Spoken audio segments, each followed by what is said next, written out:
Hello guys, আসসালামু আলাইকুম। কেমন আছেন আপনারা? আশা করি সবাই অনেক ভালো আছেন। তো গাইজ, আজকে আমরা বের হয়ে গেলাম হাঁটাহাঁটি করার জন্য। তো আজকে একটি নতুন জায়গায় যাইতেছি। তো এমনি তো শহরের ভিডিওগুলো দেই, কিন্তু আজকে একদম পল্লী গ্রাম, একদম গ্রামের একটা দৃশ্য দেখাবো। মালয়েশিয়াতে আসলে এমন গ্রাম বেশি দেখা যায় না। তো আমার সাথে আছে পাবেল ভাই, খন্দকার ভাই, আছে আমাদের রুমের বড় ভাই মুরব্বী। তো আমরা চারজন একসাথে আসছি ঘোরাঘুরি করার জন্য।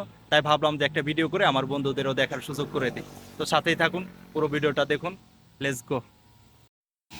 তো গাইজ, প্রথমে আমরা একটা ঝুলন্ত ব্রিজ পার হব। তো একটা নদীর উপরে একটা ঝুলন্ত ব্রিজ, তো দেখতে পারতেছেন কত সুন্দর একটা নদী। তো এই নদীর এই দিকটা লক্ষ্য করলে দেখতে পাবেন তো একদম আঁকা বাঁকা একটা নদী। তো দুই সাইডে পাথর দিয়ে দিয়েছে যাতে মাটিগুলো ভেঙে নদীতে না আসে। তো নদীর পানি একদমই কম। তো একটু লক্ষ্য করলে দেখতে পাবেন নদীতে কত স্রোত, কত সুন্দর নদীটা। তো আসলে একদম গ্রাম অঞ্চলের দৃশ্য, যে নদী থাকে এবং কি ছোট ছোট ছোট ঘর থাকে এবং বসত বাড়িগুলো একদম গ্রামের মতোই। তো ওইদিকে একটু পরে যাইতেছি। তো ঝুলন্ত ব্রিজের দৃশ্যটা দেখুন, তো সত্যি খুব সুন্দর লাগতেছে আমাদের কাছে। একদম বিকাল টাইমে দৃশ্যটা সত্যি খুব অসাম। তো গাইজ, এই দিকটা একটু লক্ষ্য করেন, দেখেন নদীর স্রোত একদম সুন্দর মতো বয়ে যাইতেছে এদিকে। দুই পাশে পাথর দেওয়ার কারণে আরো বেশি সৌন্দর্য, এবং কি নিচে পানি একদমই কম। তো গাইজ, একদম পানি কম, তো আর নিচে পাথর, ওইটার জন্য মানে ঝুলন্ত ব্রিজের উপর থেকে আমরা দেখলাম পানি একদম কম। তার জন্য মনে খুব আশা জাগলো যে আমরা নিচের দিকে যাব। তো এখন আমরা যাইতেছি একদম নিচে, পানিতে যাব, দেখে আসলে কতটুকু পানি এখানে। ও,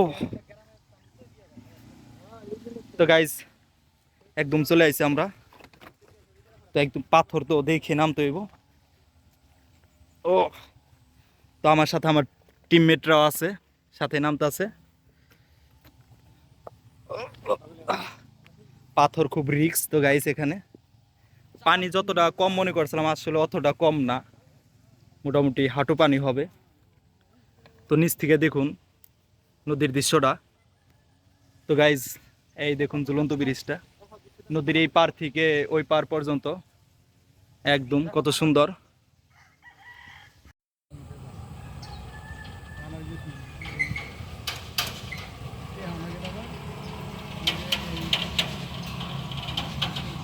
নদীতে ভাসতে আসা একটা ডোরিয়ান ফল, তো আমাদের রিজেকে আসছে। তো আমরা এই জায়গায় বসে রয়েছি। তো আলহামদুলিল্লাহ। তো গাইজ, দেখতে পারতেছেন আমাদের বড় ভাই, বড় ভাই, বড় ভাই, সবাইকে দেখান। তো গাইজ, দেখতে পারতেছেন ডোরিয়ান ফল।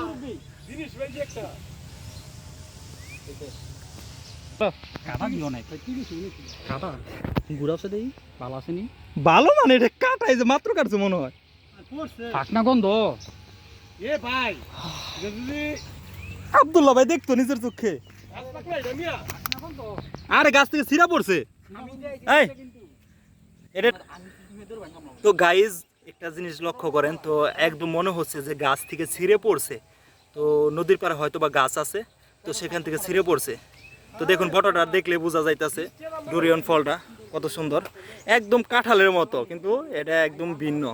তো গাইজ, এদিক দিয়ে লক্ষ্য করলে দেখতে পাবেন তো একদম ফাইটে গেছে, তো তার একটা দাগ রয়েছে। তো খুব ঘ্রাণ। আসলে মালয়েশিয়ার মধ্যে এটাই সবচেয়ে থেকে বেস্ট ফল, মানে খুব দামি এবং কি খুব পুষ্টিকর।